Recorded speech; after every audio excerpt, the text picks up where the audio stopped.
seguindo com muita informação para você. Olha, o diabetes é uma das doenças crônicas que mais avançam no mundo e a tecnologia tem sido uma grande aliada no controle e na qualidade de vida dos pacientes.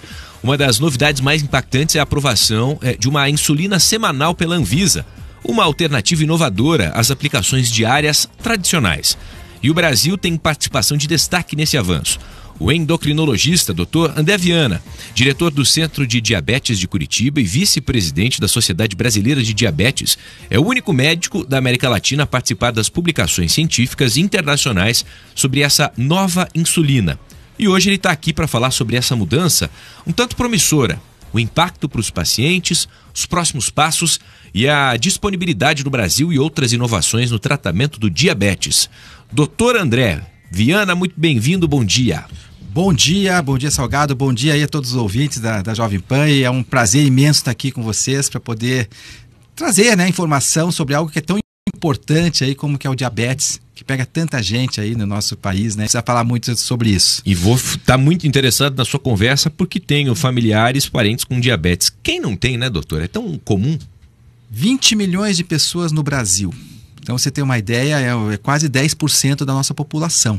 É muito difícil, alguém não vai ter um familiar com diabetes ou uma pessoa conhecida, próxima com diabetes, que é uma doença que está ficando cada vez mais comum. Se eu não tenho hábitos de vida, podem me levar a ter diabetes.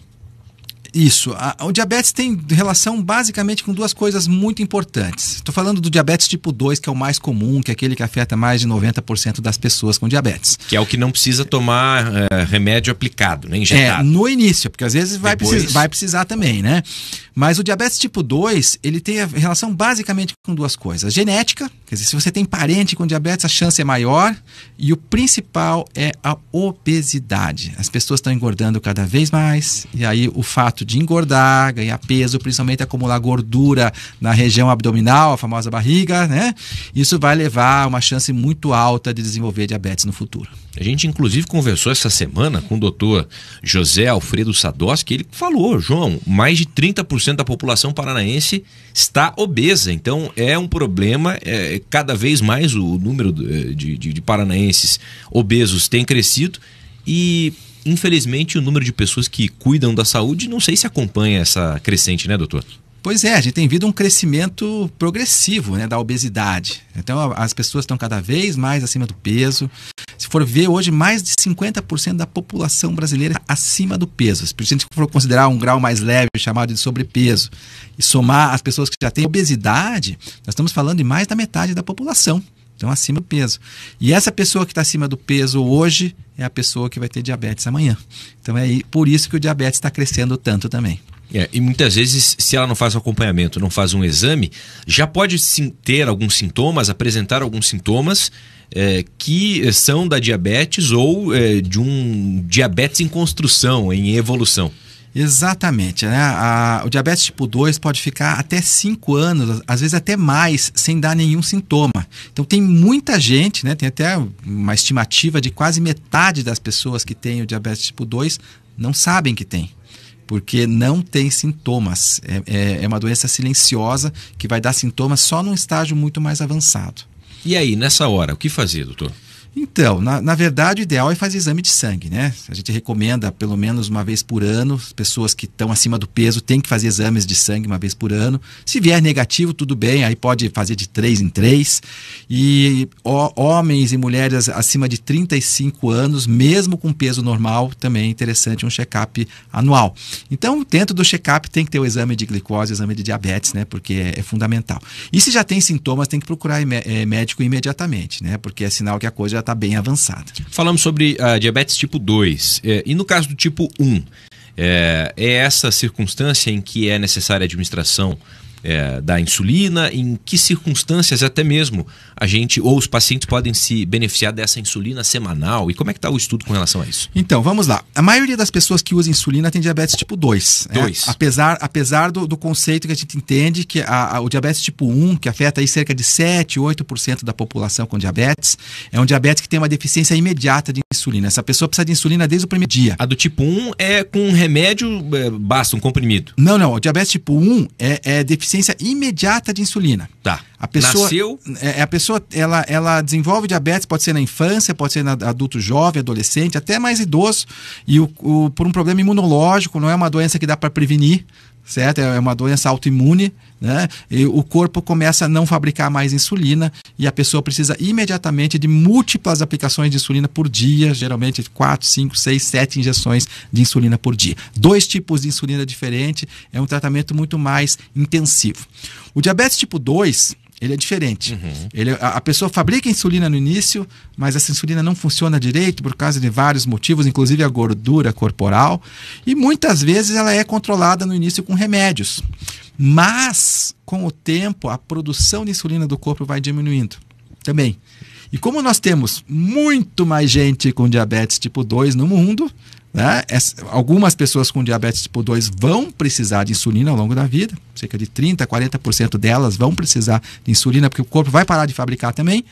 E aí essas pessoas precisando de insulina vai dar um número muito maior de gente com diabetes tipo 2 usando insulina do que pessoas com diabetes tipo 1, apesar do diabetes tipo 1 ser o diabetes que precisa de insulina imediatamente. E ser mais grave, doutor?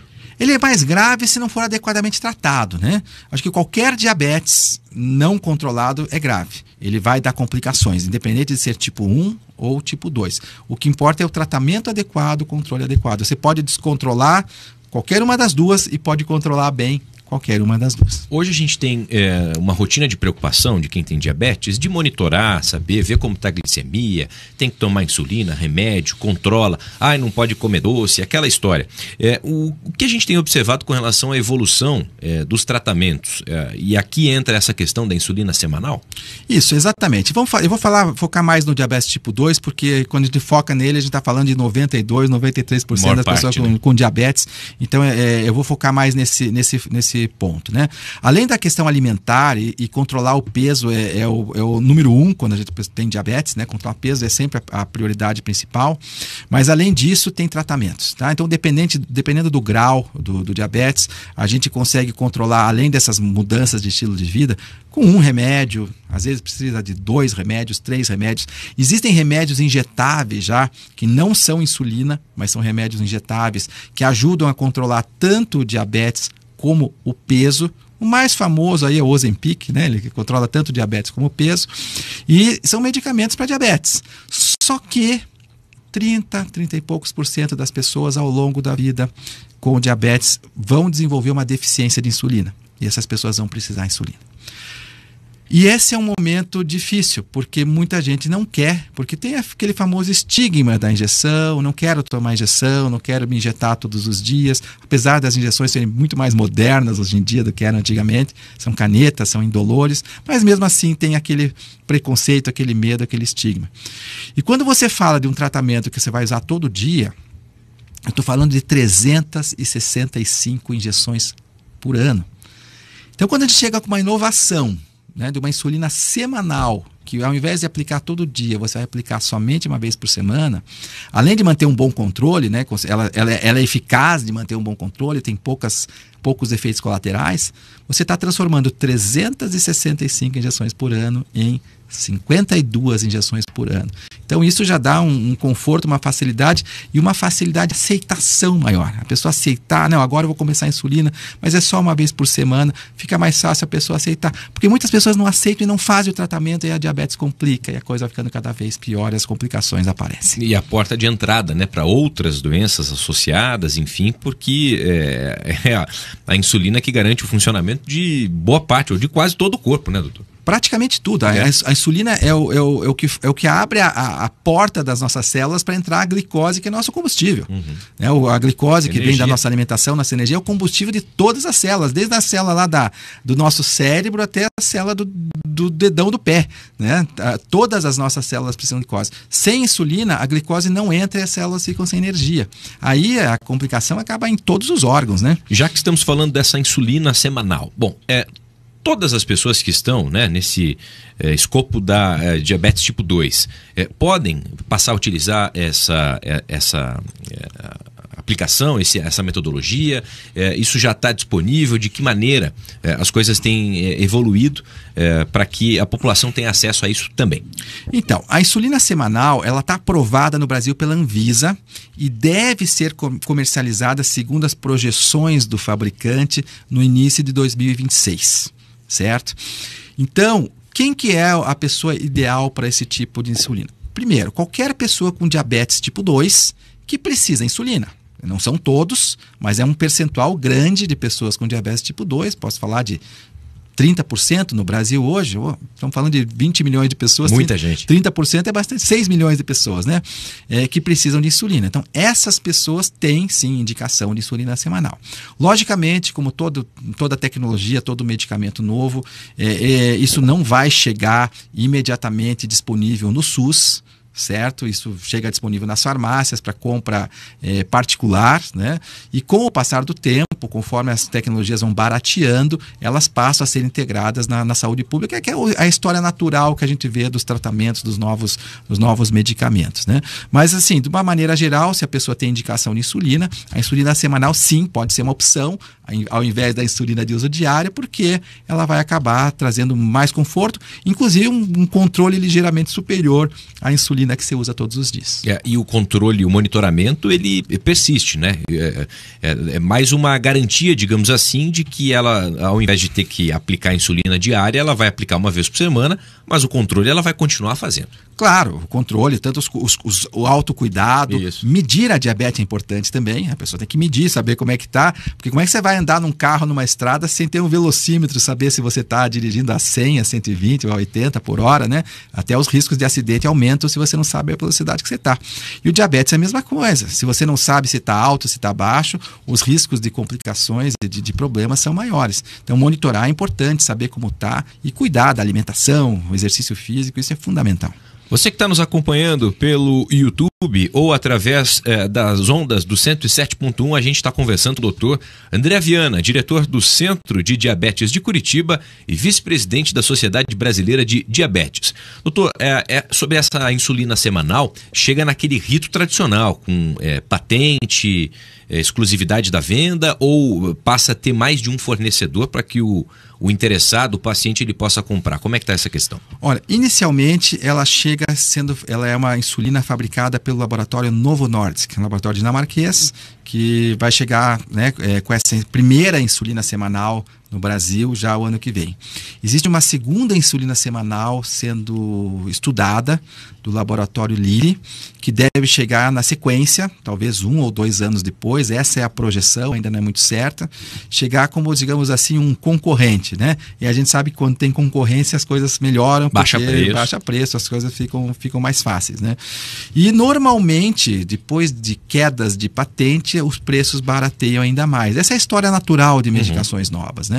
E aí, a partir desse momento que começa a se cogitar colocar essas medicações na saúde pública, no SUS, porque aí o preço fica mais acessível para o governo comprar, porque o governo acaba comprando em grande quantidade, né? Então, medicamentos caros às vezes ficam até inviáveis para fornecer para uma grande parcela da população. Vamos lá. Agora, quem é paciente tem diabetes, no caso diabetes tipo 2, como o doutor André Viana está comentando.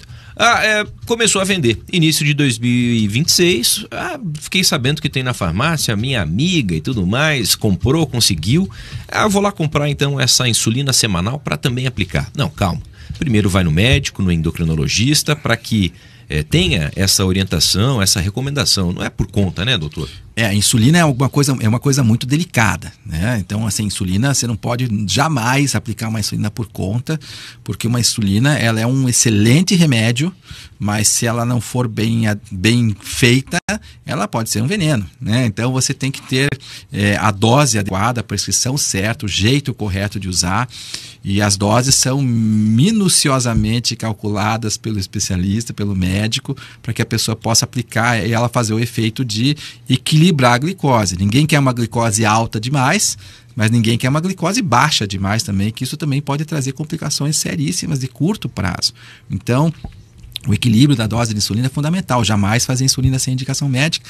Eu quero trocar minha insulina por uma insulina semanal. Vá no médico e e o médico faz essa troca para você. Jamais faça isso sozinho. Bom, hoje, dia 16 de abril, um assunto que também está repercutindo foi a aprovação pela Assembleia, né, através dos deputados, de um atendimento prioritário para diabéticos nos estabelecimentos de saúde do Paraná.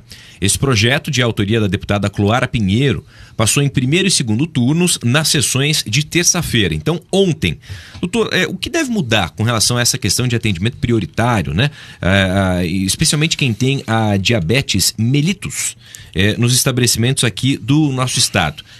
E até foi interessante, recentemente nós recebemos aqui o vereador de Curitiba, Pia Petruzziello, que defende a bandeira do laudo permanente, né? Você tem diabetes, você vai continuar tendo diabetes, não tem cura. Ou seja, para que você não precise ficar retornando ao médico todas as vezes, porque o laudo, ele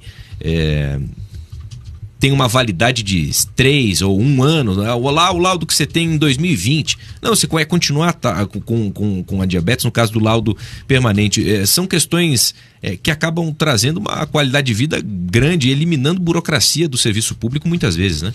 Exato, né? Então, primeiramente, falando dessa nova aprovação aí da Assembleia, o que a gente tem de novidade, da prioridade para as pessoas com diabetes. Então, a gente está falando de insulina. Tá? Insulina, e tem alguns medicamentos para diabetes também que podem causar às vezes como efeito lateral uma baixa da glicose, a hipoglicemia. A hipoglicemia pode levar a pessoa ao desmaio, ao coma, inclusive um acidente de trânsito, está dirigindo, pode bater o carro porque a glicose caiu demais. Aí você pede para a pessoa ficar em jejum para fazer exame de sangue. Todo mundo aqui já fez exame de sangue, sabe que tem que fazer lá 8 a 12 horas de jejum. E o tempo de jejum aumenta o risco de fazer hipoglicemia, principalmente se você é um usuário de insulina, se você toma um remédio que pode fazer a glicose cair demais. E é uma coisa muito comum, a pessoa com diabetes lá esperando o exame de sangue, não tem prioridade, e aí seu nível de glicose começa a cair e ela desmaia.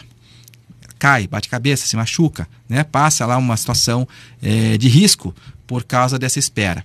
Então, a ideia é fazer com que essas pessoas não esperem para fazer um exame de sangue, por exemplo. Elas cheguem em jejum e sejam as primeiras a serem atendidas, porque essas pessoas têm risco de sofrer uma hipoglicemia e um desmaio, inclusive entrar em estado de coma por causa disso. Então, o principal foco, o principal objetivo dessa medida é justamente evitar essas situações, primeiro, constrangedoras, segundo, situações até de risco de vida para essas pessoas com diabetes. Então, ela é muito bem-vinda, a gente fica muito, muito feliz, né? A questão do laudo permanente, eu concordo plenamente. Quem tem diabetes, né, vai ter diabetes, não vai deixar de ter diabetes. Por que vai precisar de um laudo comprovando que tem diabetes, né? Eu conheço toda a história dessa burocracia, né? E essa burocracia tem pontos positivos e pontos negativos. O governo, o governo do Paraná, ele é muito bom nesse aspecto em termos de comprometimento de fornecimento de medicações para diabetes. Insulinas de boa qualidade. E essas insulinas têm custo. Elas não são baratas, né? E o que acontece? O que acontecia antigamente? A pessoa com diabetes ia lá, pegava insulina, recebia um laudo médico para pegar a insulina e nunca mais ia ao médico. Ficava lá indo pegar as insulinas, nunca mais ia ao médico. E esses medicamentos precisam de ajuste, precisam de mudanças, o tratamento precisa ser revisto, precisa fazer exames, precisa ver. Aí colocou-se essa burocracia. Não, você precisa ir ao médico, o médico dá um laudo para poder pegar a nova receita, porque senão a pessoa deixava de ir ao médico. Isso era problemático, isso era um problema. As pessoas não se cuidavam mais, ficavam só usando insulina. E o tratamento não é só usar insulina. Isso recentemente ou já? Não, isso há décadas atrás já, né? Quando começou esse programa de insulinas, no final dos anos 90, começo dos anos 2000, há bastante tempo. Ali naquela farmácia especial, no farmácia centro ali, especial, eu lembro dela. Exatamente. Ainda continua ali, né? Continua ali. Então, começou assim. Então, isso foi meio que uma obrigação para as pessoas irem ao médico. Né? Senão as pessoas deixavam de ir ao médico. Por outro lado, isso cria um problema, porque às vezes nem sempre o acesso ao médico é fácil, principalmente no sistema público. Então, se você tem um médico particular, maravilha, você vai lá a cada 3 meses, pega seu laudo e maravilha. Agora, se você não tem, se você depende do SUS, às vezes uma consulta pode demorar 6 meses, 1 ano, e você não consegue a consulta, não consegue o laudo e fica com dificuldade de conseguir o seu remédio, né?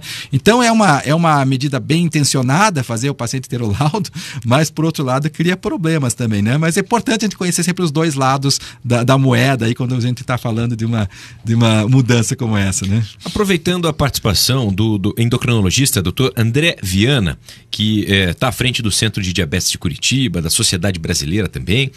Doutor, com relação a essa questão que envolve as canetas emagrecedoras, aliás, o próprio rótulo que foi dado a elas já é equivocado, né? Porque a finalidade não é bem para emagrecer. Eu tô errado, doutor? Ou é uma consequência que se tem? Então, essa é uma história interessante também. Lá nos idos de 2007 a 2012 surgiram os primeiros remédios para diabetes injetáveis que também ajudavam a emagrecer. E aí o que aconteceu? As pessoas começaram a usar o que a gente chama de off-label, que é por uma indicação que não é a indicação do remédio, para perder peso. E por incrível que pareça, começou a funcionar muito bem. E essas injeções que eram diárias, elas não ficaram tão populares assim para perder peso, até quando veio uma injeção semanal, que se popularizou porque o nome é conhecido de todos, chamado Ozempic, né? É a semaglutida.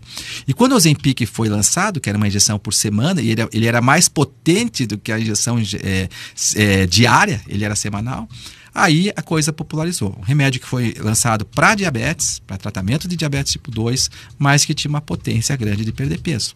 E aí pessoas começaram a usar para emagrecimento, né? Tanto o emagrecimento bom, saudável, com acompanhamento médico, como aquele emagrecimento por conta própria, sem falar com nenhum médico e usar o remédio por conta própria, porque conseguia comprar na farmácia. E aí, lógico, problemas começam a acontecer, quando você começa a fazer isso sem acompanhamento, né?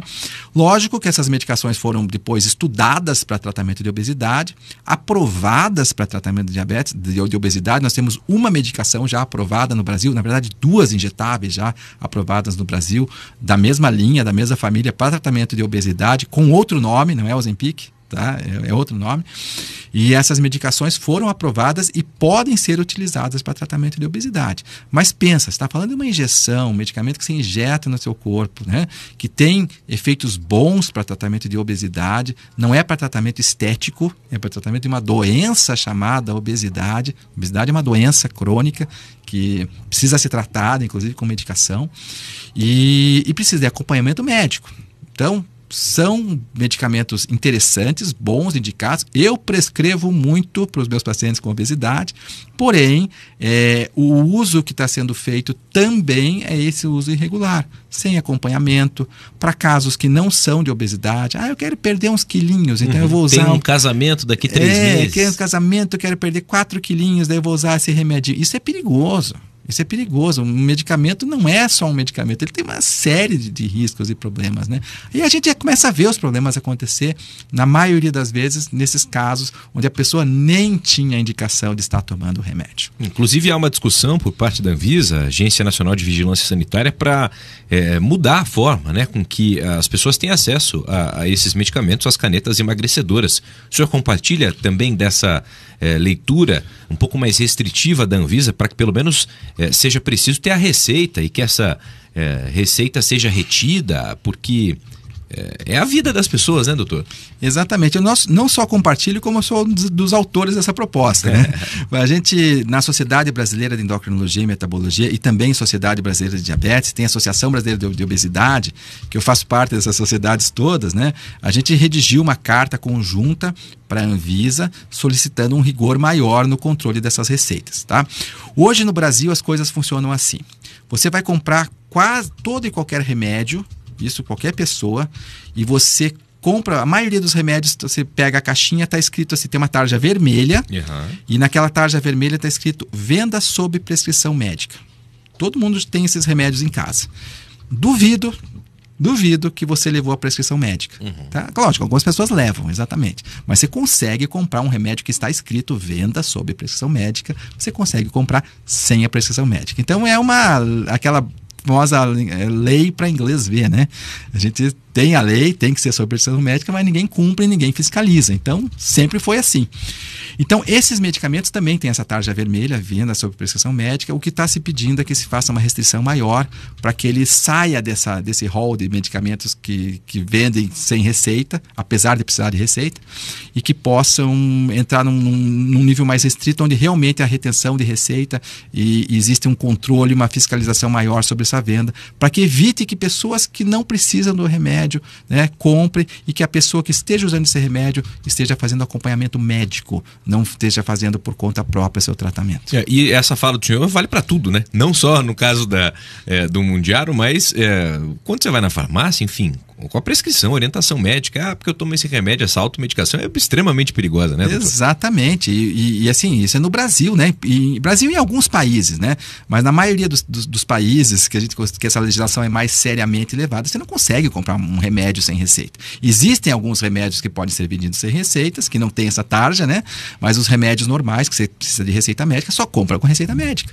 Aqui que é diferente a coisa. Aqui que a coisa é mais solta, né? Então a gente precisa já pensar, não só para esses remédios, mas pensar realmente para evitar a automedicação, né? Você conseguir comprar qualquer remédio por conta própria, lógico, às vezes ajuda, mas por outro lado você corre riscos desnecessários também. A gente está conversando com o doutor André Viana, endocrinologista. Doutor, sobre futuro, né? Desenvolvimento, inovações, para qual caminho estamos indo? Já tem se falado sobre essa questão da insulina semanal, mas já dá para pensar talvez em uma insulina mensal, algo nesse sentido? De que maneira a ciência tem buscado soluções para melhorar a qualidade de vida de quem tem diabetes? Olha, muito legal. Eu acabei de voltar 3 semanas atrás do Congresso de Tecnologia em Diabetes. É um congresso todo ano na Europa. Fui até dar uma palestra lá. Eu acompanho muito essa evolução da tecnologia e o diabetes está indo para um caminho muito bom. Tá?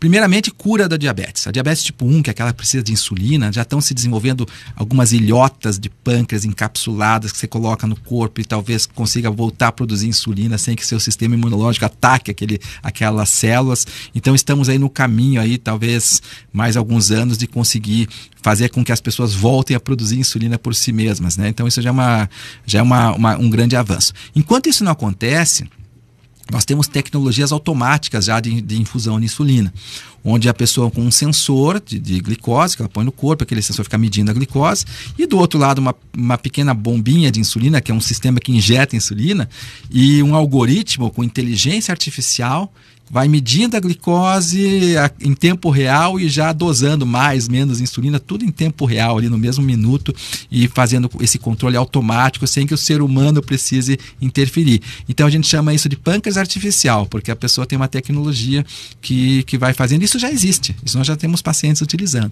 Então isso tira um pouco da carga da pessoa que usa insulina, principalmente essas pessoas com diabetes tipo 1, que precisam de múltiplas injeções de insulina por dia.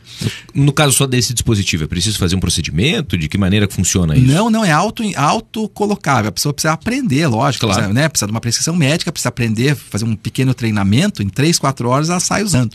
Né? Ela faz um treinamento, usa por si só. Ela mesmo que coloca o sensor, coloca a bombinha. É tudo colocado no subcutâneo, da mesma forma que injeta insulina, de uma forma fácil, né? Com adesivo.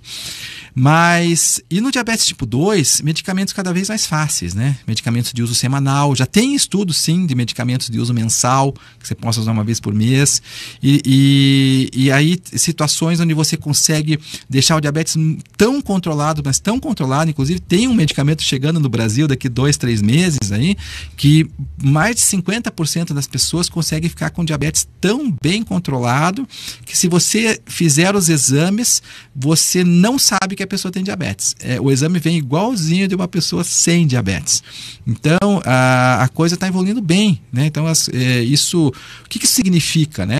Você poder conviver com diabetes e ter uma expectativa de vida normal, sem complicações, sem aqueles famosos problemas, né, do diabetes, como aumento de risco de infarto, aumento de risco de AVC, que é o famoso derrame cerebral, a cegueira, né, perda visual, perda dos rins, riscos de feridas e amputações nos pés, são os riscos que um diabetes mal controlado traz, e que você tendo diabetes controlado, você consegue eliminar todos esses riscos e ter uma vida praticamente normal. E agora o senhor falando disso, isso não inibe a preocupação ou o fato de que os pacientes precisam respeitar a questão da alimentação, não é uma esculhambação, tudo pode. Ah, porque tem remédio, então eu vou ter uma vida livre, leve e solta. Não, peraí, a gente tem que saber o que está comendo para ajudar também, temos que fazer a nossa parte. Não, né? Exatamente, né? E acho que um medicamento potente que controle o diabetes jamais deve inibir o autocuidado, né? Mas ele deve facilitar o autocuidado, né? É aquela coisa de você poder ter uma vida um pouquinho melhor, mais livre, né? Onde pequenos excessos não causem tanto estrago assim, mas lógico que grandes excessos não fazem bem para ninguém, até para quem não tem diabetes. Né? Você cometer excessos vai causar problema de saúde em qualquer pessoa, né? E a ideia é fazer com que a pessoa com diabetes possa ser como qualquer pessoa, que pequenos excessos não façam mal e grandes excessos sejam prejudiciais, como são para qualquer um. Doutor, para encerrar, a mensagem que o senhor deixa para quem nos acompanhou, tem diabetes ou não quer ter, mas tem alguém na família, enfim, essa rotina de cuidados, observar a evolução da ciência, tem muita coisa melhorando e o que é extremamente positivo. Exatamente, tudo é positivo, a ciência está melhorando, os tratamentos estão ficando cada vez mais fáceis, cada vez mais eficazes, a tecnologia está evoluindo e cada vez mais rápido e cada vez vamos ter mais recursos para isso. Mas assim, apesar de toda a tecnologia, apesar de toda a evolução, existe um ponto que a gente não pode esquecer. E que isso não é tecnologia, isso é autocuidado, é saúde. Se a gente está falando de diabetes, a gente está falando automaticamente de peso, de obesidade. As pessoas estão engordando, elas não cuidam do que comem, estão cada vez mais sedentárias, a saúde não é prioridade, né? E uma hora o corpo reclama. Em algum momento a conta vem, conta chega, né? Então, assim, cuide da sua saúde, cuide do seu peso, está acima do peso, vai cuidar, trate isso como uma prioridade, porque existem mais de 200 doenças que são causadas pelo excesso de peso. O diabetes é só uma delas. Então, cuide do seu peso, que provavelmente você não vai ter diabetes. Doutor, para quem ficou interessado, né, curioso em acompanhar mais sobre o trabalho que o senhor faz, até nas redes sociais, como consegue encontrar informações? Olha, você pode me encontrar no Instagram, que acho que é a rede social mais usada hoje, né? Dr de doutor, dr.andré.viana, com 2 N's. Viana com 2 N's. Você me encontra lá, tem muita informação sobre diabetes, obesidade e endocrinologia em geral. É isso. Agradeço então, portanto, ao Dr. André Viana, diretor do Centro de Diabetes de Curitiba e vice-presidente da Sociedade Brasileira de Diabetes. Doutor, obrigado pelo papo. E eu que agradeço, é sempre um prazer estar aqui compartilhando informação. Fique sempre à vontade para me convidar, que eu fico sempre feliz de estar podendo trazer informação de qualidade para as pessoas. É isso, portas abertas sempre. Agora 11h37.